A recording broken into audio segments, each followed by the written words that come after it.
What do you need? You handle these two items on the meeting. That's what I'm here for. Why else would I be here? Why else would you be here? I did want to see you, but. Okay. No, that's not what I wanted to know. I hope these items go.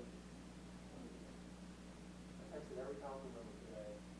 Did they have any questions? Yeah. Okay, nobody responded to this? A couple responded without questions. Most didn't respond. Yeah, I don't think Councilman Johnson will be here, but I think everybody else will be.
That's great.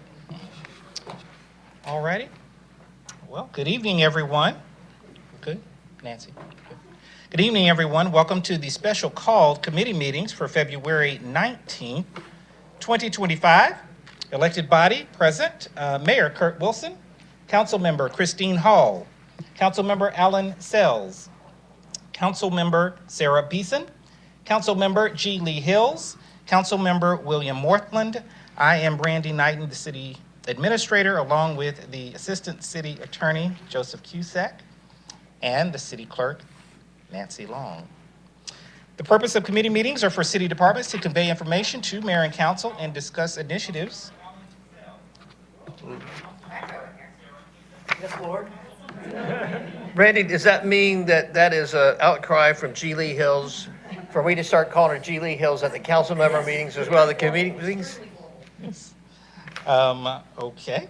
The purpose of committee meetings are for city departments to convey information to mayor and city council and discuss initiatives listed on the published agenda, as well as provide updates of vital information essential to the operation of city government. And by ordinance, the committee consists of the mayor and council, as well as the city administrator, who serves as chair of the committee meetings.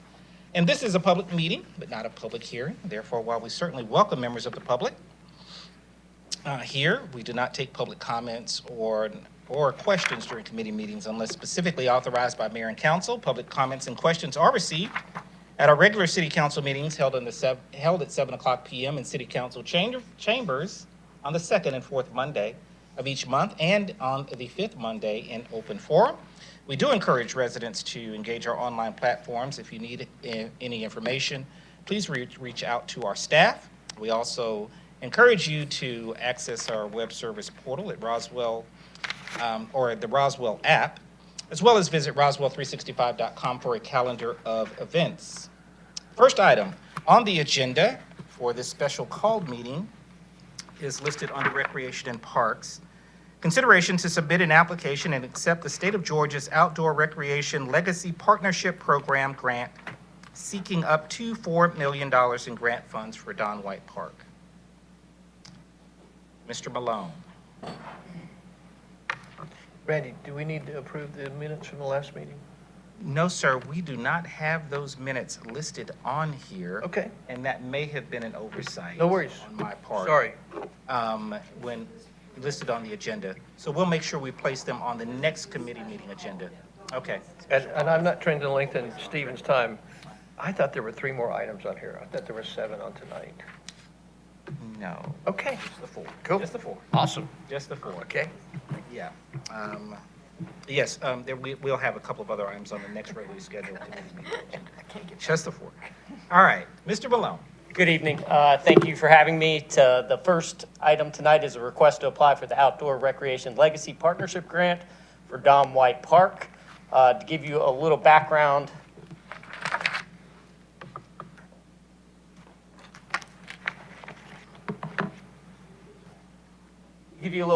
the State of Georgia Outdoor Recreation Legacy Partnership Program is part of the Land and Water Conservation Fund.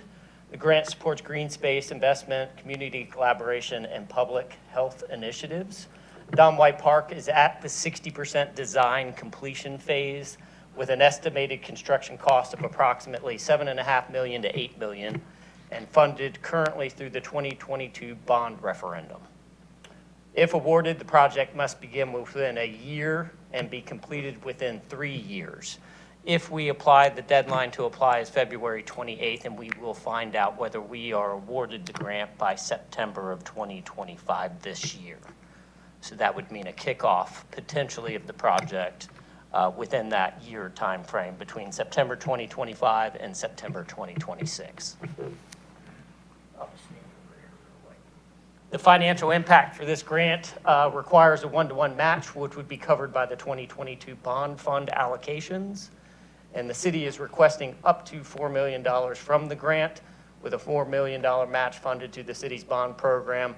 Effectively, it means that there would be $4 million if awarded that would go back into the bond allocations that could be reallocated somewhere else.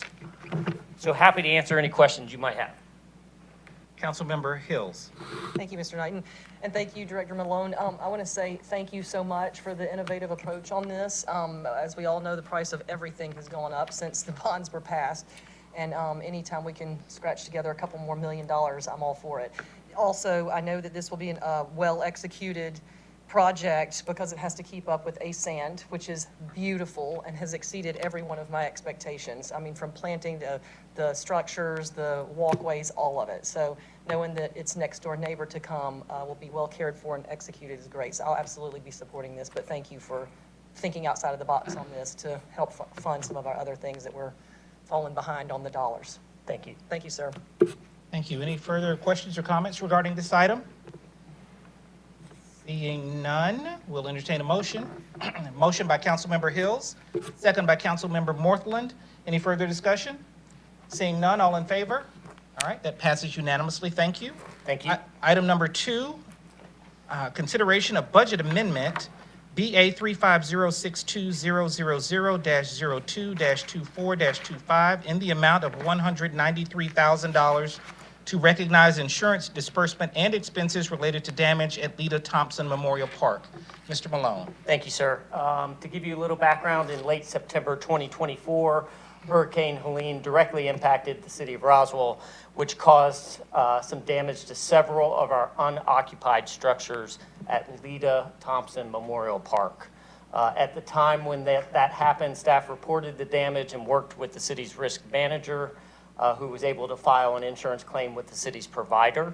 On January 23rd of this year, the city received an insurance payment from our carrier for the $193,000 towards those damages.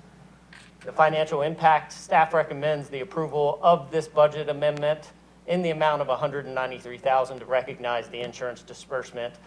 Those funds would go into the capital projects fund, which would go towards the demolition of those structures and removal from Lita Thompson Park.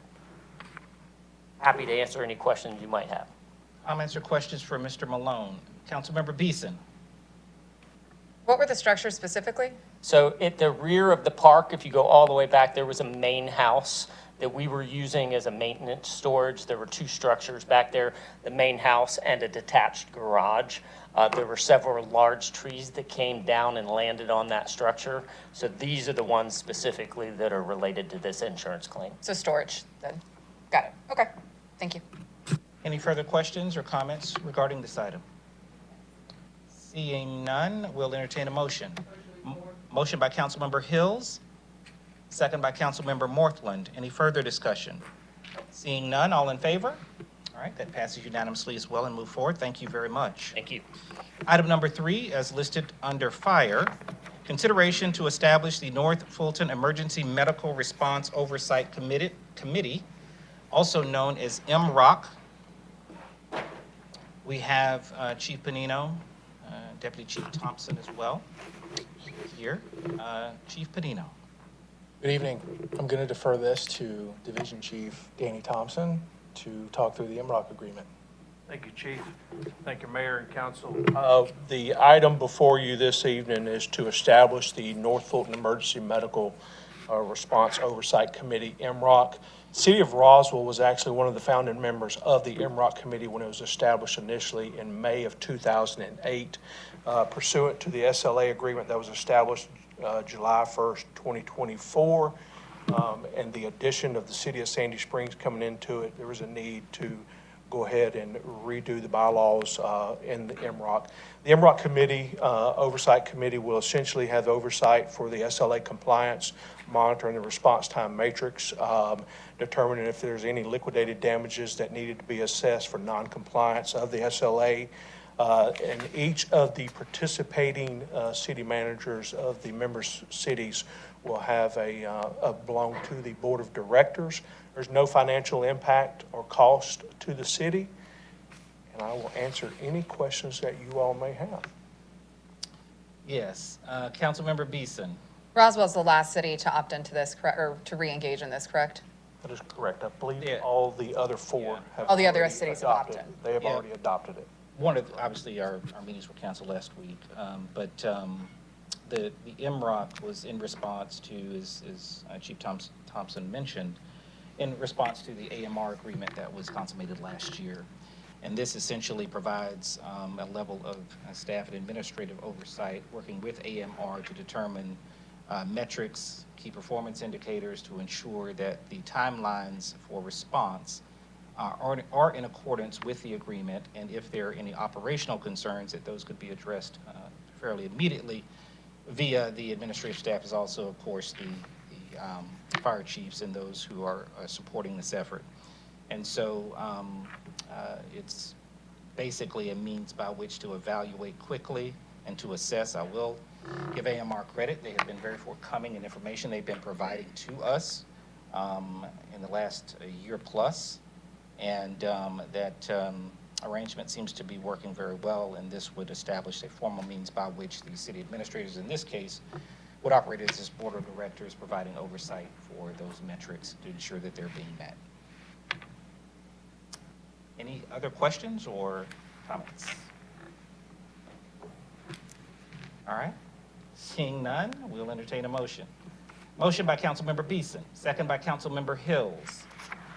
Any further discussion? Seeing none, all in favor? All right, thank you. And I'll mention as well, we will set up a periodic means by which to brief the council on the data that we are receiving, so you'll have full access, of course, to that information, and we'll make sure that that's provided to you. All right. Item number 4 is listed on the agenda. Consideration of submittal and acceptance of a staffing for adequate fire and emergency response SAFER grant. Chief Panino. Yeah, we've, this is the second year that we've submitted, or we're going to be submitting the SAFER grant. It's for 3 years.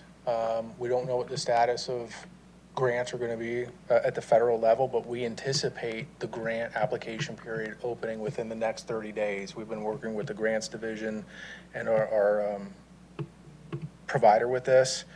So this is for up to $4.25 million, which covers 3 years of up to 30 firefighters. So for FY26, if we hire 30 firefighters, it covers the cost of those employees for the next 3 years. There's no match to this, and this is for to apply for and accept and do the appropriate budget transfers for the grant. As you know, we were up in DC recently, had a lot of conversations with our representatives about the importance of this grant for the city of Roswell. Happy to answer any questions. Councilmember Hills. Thank you. Is this specific for new hires, or can it be parlayed into some of existing, even transitioning from part-time to full-time, or is it strictly, does the part-time to full-time qualify as a new This will hire? continue our transition, yes. It will, okay. Transition. Beautiful, thank you. Councilmember Hall. Thank you. This is the second year we applied. We applied last year. Did we get the grant last year? We were not awarded last year. Okay, thank you. Thank you. Any further questions or comments regarding the matter? Mayor Wilson. Joe, do you want to give the folks any insight? Because you were in DC last week working.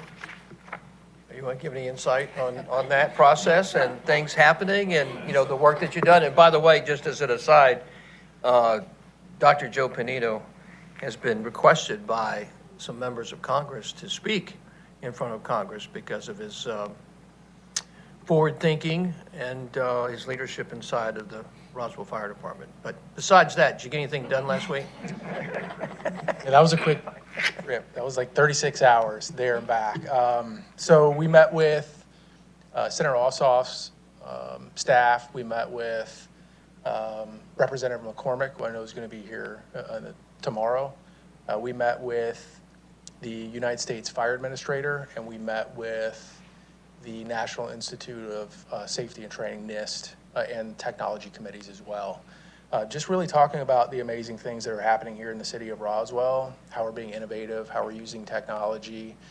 We talked about how we're partnering with the Department of Homeland Security and Quake for the heads-up display, and some of that, the new augmented reality. Also the 4896 and the steps that we're taking for firefighter health and safety. And there was great interest in by the United States Fire Administrator in the fire station placement study that we did with the fire data manager, Alex Thames, we talked through that and how we're using modeling to show that a $750,000 investment in intelligent traffic preemption is quite the return on investment when compared to a $10 million fire station and the equipment and the staff for that station. We had some discussion about, why the federal government isn't doing things like giving grant funding for those types of studies.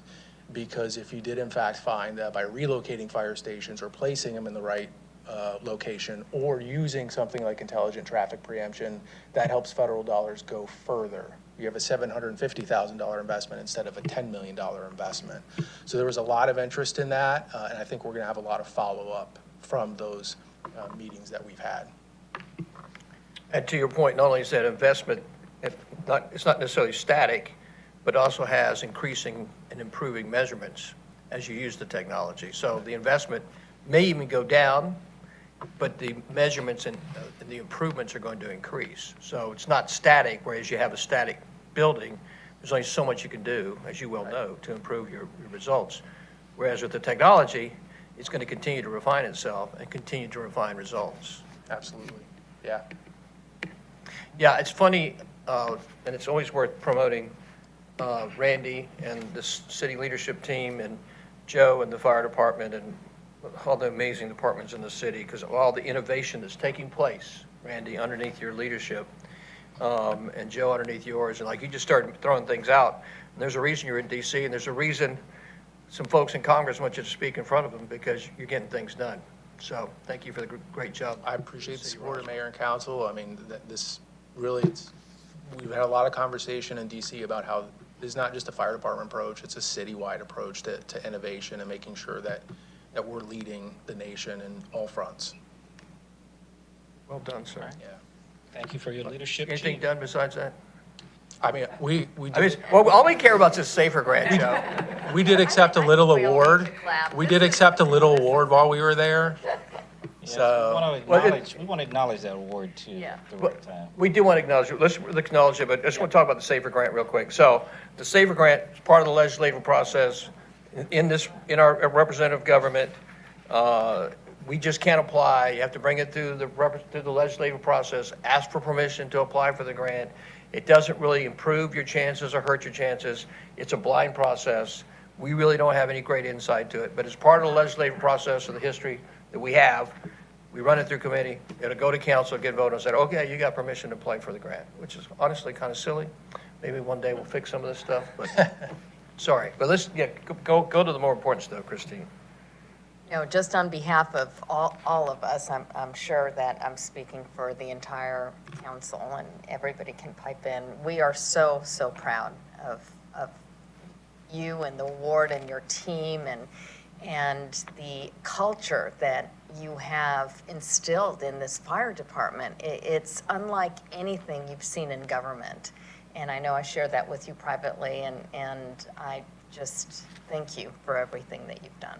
Thank you so much. Danny's kind of hard to sit next to him, isn't it? Face is getting red. Well, wonderful, thank you. By the way, let's give Danny was another hero on the night of Officer Labante's Yes. tragic situation. Danny was right there in the middle, along with Absolutely. Fire Station 24. Yep. Amazing group of individuals, Fire Station 24. Danny was right there, smack in the middle of everything, just, providing crucial support to your police brothers. It was really like a thank you. Yes. Any further comments or thoughts regarding the agenda item? We're going to deny this, I think, right? Looks like we know. All right. If not, do we have a motion? Motion by Councilmember Beeson, second by Councilmember Hills. Any further discussion? All in favor, signify. All right, it passes unanimously. Thank you very much, and thank you, Mayor and Council, for Obviously, arranging your schedules to be here for a special called meeting. Thank you. I know that Sorry. the general public does not have any idea of the number of hours you put in behind the scenes to advance this city forward, and I mean that absolutely sincerely. This is more than just a part-time endeavor. This is a full-time beyond for you, and you work extremely hard. I need to acknowledge that more. But you do everything you do for the city, and that does not go unseen or unnoticed by staff, I can tell you. And for the general public who's listening and watching, you are extremely hardworking and are doing everything you can do to advance the city forward, as I mentioned, and so many things have been accomplished and still are on the horizon for us to accomplish in 2025. So thank you very much. Randy, that's not what you say behind the scenes about the council. But you're right. Council, Sarah, thanks for your leadership on public safety. Thank you. Lee, yours as well on public safety.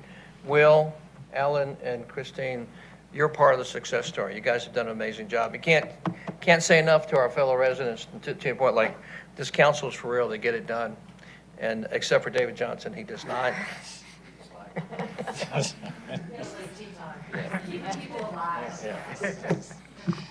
All right, with that, and appreciate all of the sentiments that have been expressed are genuine and sincere. With that, we will seek an adjournment. Adjournment by, motion by Councilmember Beeson, second by Councilmember Sells. All in favor? Passes unanimously. Thank you very much. Have a good evening. Amazing, right? Yeah. How about that?